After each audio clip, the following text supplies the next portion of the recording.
사람들이 몰려드는 이유라는 제목으로 하나님 말씀 증거하도록 하겠습니다.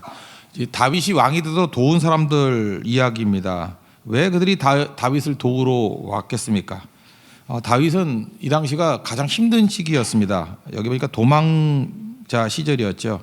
1절을 다 같이 한번 읽겠습니다. 시작. 다윗이 기스의 아들 사울로 말미암아 시글락에 숨어 있을 때 그에게 와서 싸움을 도운 용사 중에 든 자가 있었으니 쭉 나옵니다.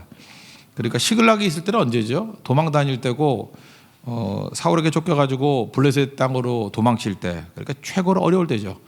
우리 교회에 있는 저 아둘람이라고 그러죠. 아둘람에서부터 시작해서 시글락까지 이게 도망 다닐 때였습니다. 뭐 좋은 거 하나도 없을 때였습니다. 근데 사람들이 막 몰려들기 시작했다는 거예요. 이유가 뭘까요?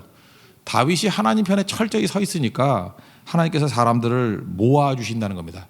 여러분도 마찬가지예요. 우리가 하나님 편에만 서 있으면은 굳이 우리가 사람 모으려고 그럴 필요도 없어요. 하나님이 사람을 모아 주신다는 것입니다. 그래서 이게 모아준 사람을 특별히 이게 두 군데를 지금 지적을 하고 있거든요. 첫째는 베냐민 지파. 베냐민 지파는 사울 지파잖아요. 사울 지파가 대거 다윗에게로 붙었다라는 것입니다. 왜 그렇죠? 하나님의 뜻대로 살겠다는 사람들이 베냐민 지파에도 있다라는 거예요. 그러니까 이건 설득으로 된 게 아니고 하나님의 뜻 가운데 다윗이 온전하게 서 있으니까 사람들이 모이더라. 하나님이 모아주시더라. 그런 얘기입니다. 2절을 다 같이 보겠습니다. 시작. 그들은 활을 가지며 좌우 손을 놀려 몰매도 던지며 화살도 쏘는 자요.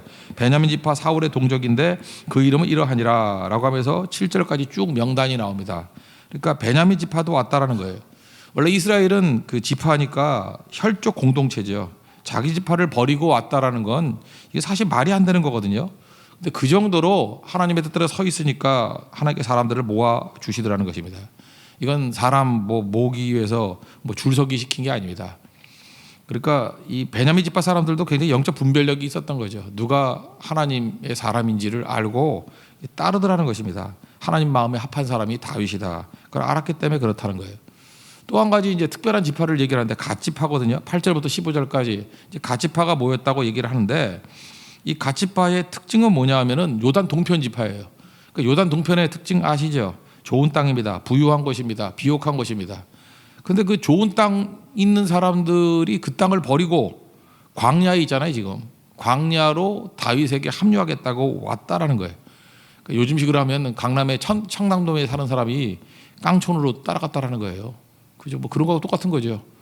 이게 말도 안 되는 일이 막 벌어지게 되었다는 것입니다. 이유가 뭐죠? 어려움을 넘어서서 뜻이 있으니까, 하나님의 뜻을 위해서 뛰는 사람이 있으니까 사람들이 모여들게 되더라는 것입니다.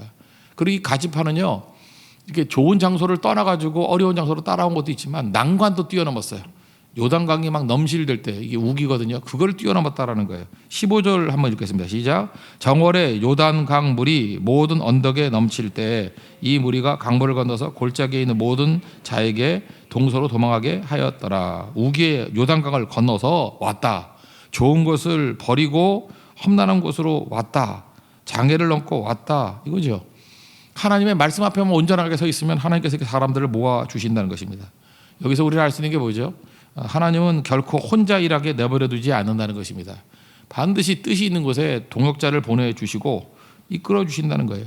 그러니까 인간관계를 주관하시는 것이 하나님이라는 것입니다. 그럼 우리가 인생을 살 때 외롭거나 어려울 때 낙담하지 마십시오. 눈을 한번 들어보십시오. 하나님께서 보내주는 사람들이 반드시 있고 부셔주는 사람이 있다는 거예요. 얼마 전에 이사야 60장을 살폈죠. 1절 보니까 일어나라 빛을 발하라 내 빛이 이르렀고 여호와의 영광이 내 위에 임하였느니라. 그리고 3, 4절에 뭐라고 돼 있어요? 영광이 임하니까 사람들이 나라들은 내 빛으로 왕들은 비치는 내 광명으로 나아오리라. 막 모여든대요.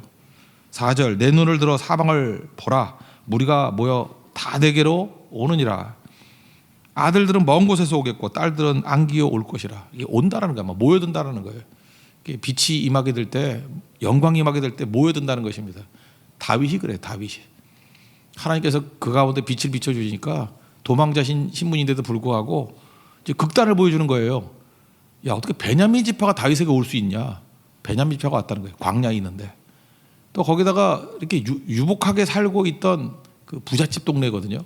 갓지파가 어떻게 광야로 모일 수 있게 되냐? 이게 두 가지 샘플이에요. 말도 안 되는 샘플. 베냐민이 왔다. 그러면 메시지가 있죠. 그 부유한 청담동 사는 사람들이 깡촌으로 왔다. 이게 가치파거든요. 두 가지 메시지예요. 그러니까 무슨 얘기예요? 조건과 환경 관계없이 뜻이 있으면 하나님의 나라와 그 의를 구하는 자가 되면은 모아주신다는 거예요. 이건 뭐 사업에서도 마찬가지고 결혼할 때도 마찬가지죠. 잠깐만 남자 여자 따라다니지 마십시오. 하나님의 뜻대로 서 있으면 모아주셔요.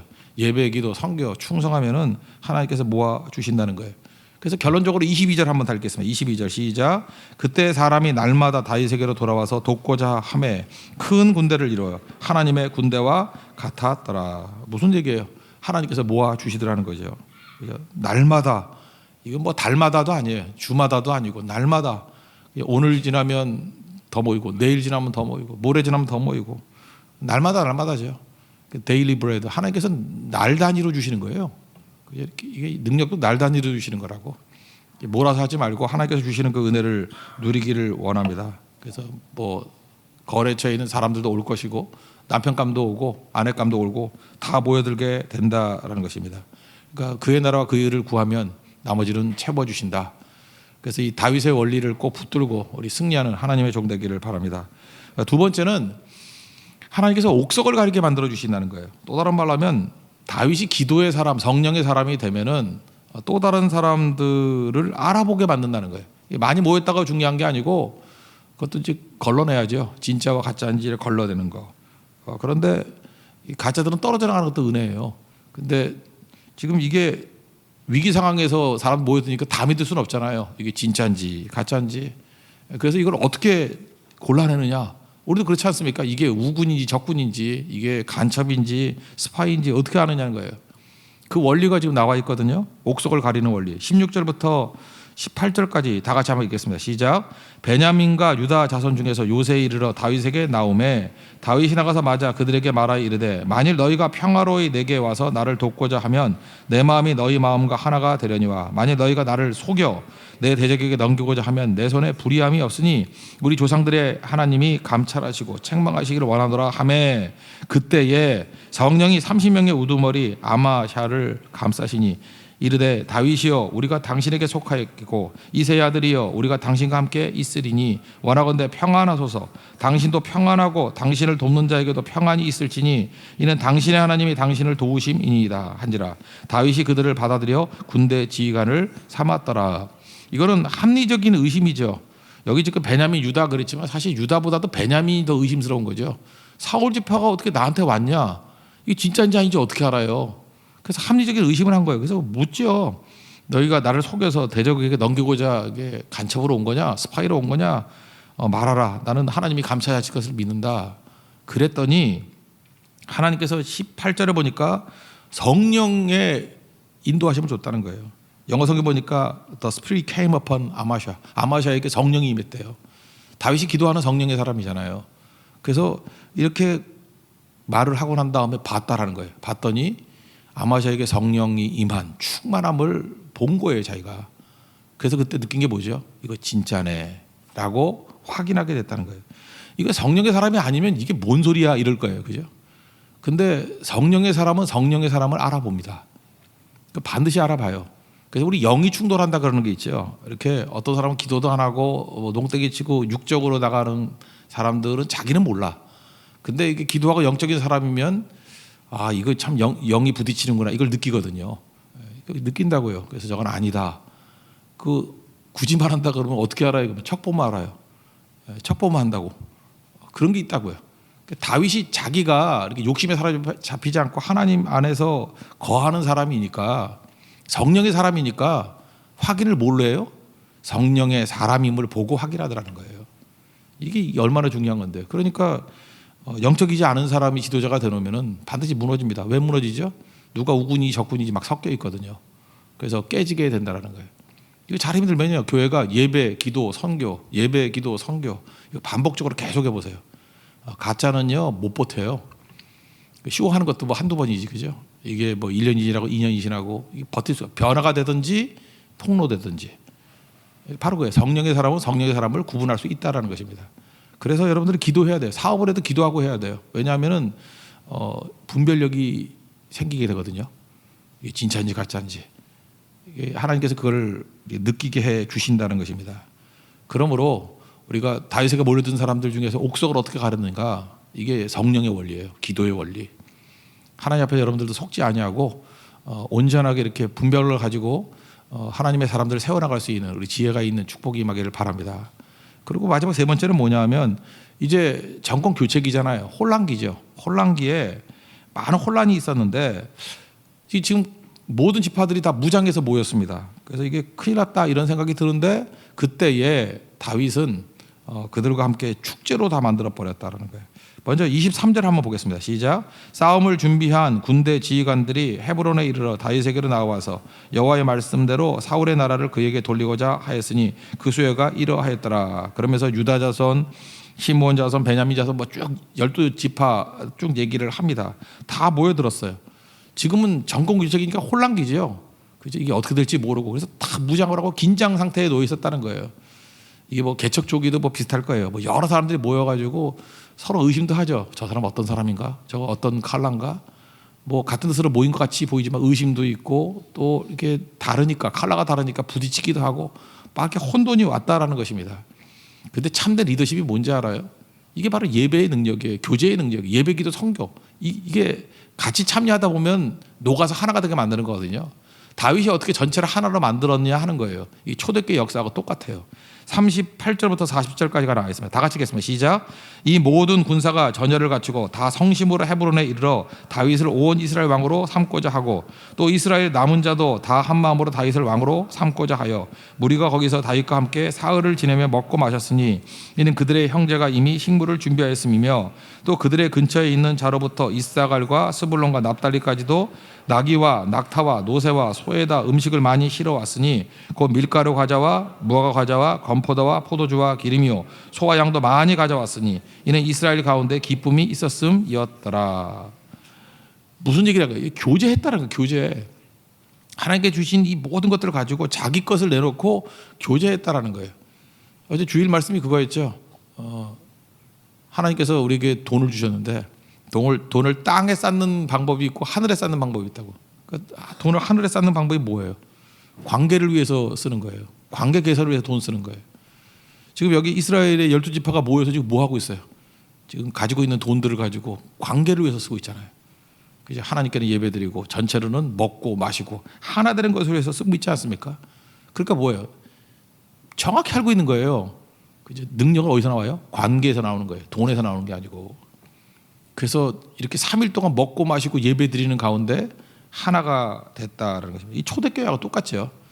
사도행전 2장 44절부터 보면은 믿는 사람이 다 함께 모여서 서로 물건을 통용하고 재산과 소유를 팔아 필요를 따라서 나눠주고 그다음에 그들이 했던 일이 뭐죠? 날마다 마음을 같이하여 성전에 모이기를 힘쓰고 집에서 떡을 떼며 기쁨과 순전한 마음으로 음식을 먹고 하나님을 찬미하고 백성에게 칭송을 받으니 주께서 구원받은 사람을 날마다 더하게 하시리라. 이거하고 다를 게 뭐가 있어요? 똑같은 일을 했다는 거예요. 초대교회 같은 역사가 나타났다는 것입니다. 이게 바로 뭐예요?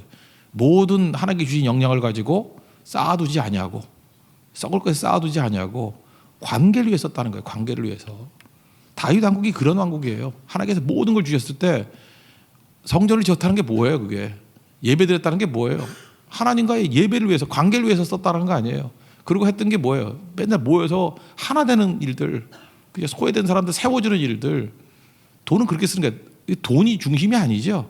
주신 모든 시간, 모든 뭐 재물, 모든 역량을 다 동원해서 관계에 쏟아 부었다라는 것입니다. 이게 능력이에요. 그러니까 사람들이 더 모여들죠. 하나님 앞에서 이 지혜를 갖는 하나님의 종되기를 바랍니다. 이거 기획해가지고 뭐 작전 짜가지고 한 거 아니에요. 자발적인 거죠. 기쁨으로. 여러분들 인생 어떻게 살아야 되냐면요. 하나님께서 우리에게 압도적인 은혜를 주셨잖아요. 그 믿음에서 뭐 상처받았다 이런 소리 하는 거 아니에요. 압도적인 은혜가 있는데 무슨 상처가 있어요? 주님 만났는데 무슨 상처가 있어요? 만나지 못해서 상처하고 뭐 이런 소리 하는 거지. 이겼는데 무슨 상처가 있어요? 용서해야죠. 그러니까 하나님 앞에 그런 마음 가지고 하는 것들이 반드시 필요하다라는 것입니다. 이런 관계를 위해서 힘을 기울이는, 그래서 더 많은 사람들을 모으고 세울 수 있는 우리 하나님 종 되기를 바랍니다. 정리하면 다윗에게 사람들이 무지 모였다는 거예요. 무지 모였는데 그 특징이 뭐냐? 하나님의 뜻 가운데 서 있으니까 하나님이 모아주시더라. 노아 방주에도 짐승들도 모아줬죠. They will come to you. 너에게 올 거라고. 그죠? 일어나라, 빛을 발하라, 하나님의 영광이 너에게 임했다. 그랬더니 여러 곳에 모여들지요. 그러니까 사람 모으는 거 아니에요. 하나님의 뜻대로 서 있으면 모이는 겁니다. 하나님이 모아주셔요. 하나님이 모아주시는 은혜를 누리기를 바랍니다. 그 다음에 모였다고 다 믿을 수는 없잖아요. 옥석을 어떻게 가려요? 내가 기도의 사람이면 기도하는 사람을 발견할 수 있고요. 내가 성령의 사람이면 성령이 임하니까 아마샤를 비롯해서 이게 진짜구나 하는 것을 발견하게 된다는 거예요. 쉽게 얘기해서 지도자가 영적이지 못하면요, 말도 안 되는 것들을 세워가지고 무너져요. 그래서 사람 잘못 세우는 것도 책임이 있습니다. 왜 그러냐? 영적 분별력이 없는 거예요. 그래서 기도해야 됩니다. 지도자는 반드시 기도해야 돼요. 엎드려 기도해서 하나님, 성령의 사람을 발견하게 해주세요. 기도의 사람을 발견하게 해주세요. 거기서 만나는 거예요. 결혼도 마찬가지예요. 여러분이 성령의 사람인데 육적인 사람 만나면 이게 깨지거든요. 정신 차리십시오. 기도하면 기도의 사람을 만나고, 성령 의지하면 성령의 사람을 만난다는 거예요. 그리고 마지막 전체가 모여서 할 일이 뭐냐? 하나님께서 모든 주신 역량을 가지고 다윗은 이런 갈등기에, 혼란기에 축제를 만들었어요. 우리도 마찬가지 예배, 기도, 선교 이 집중하는 것을 통해서 전체를 축제로 만들고 하나 되게 만들 수 있는 하나님 은혜의 종 되길 바랍니다. 이게 다윗입니다. 우리 다윗과 같은 이런 강력한 은혜가 우리의 삶 가운데 함께하는 능력의 종 되기를 축원합니다. 자리에서 일어나겠습니다. 신사도행전 찬양하겠습니다.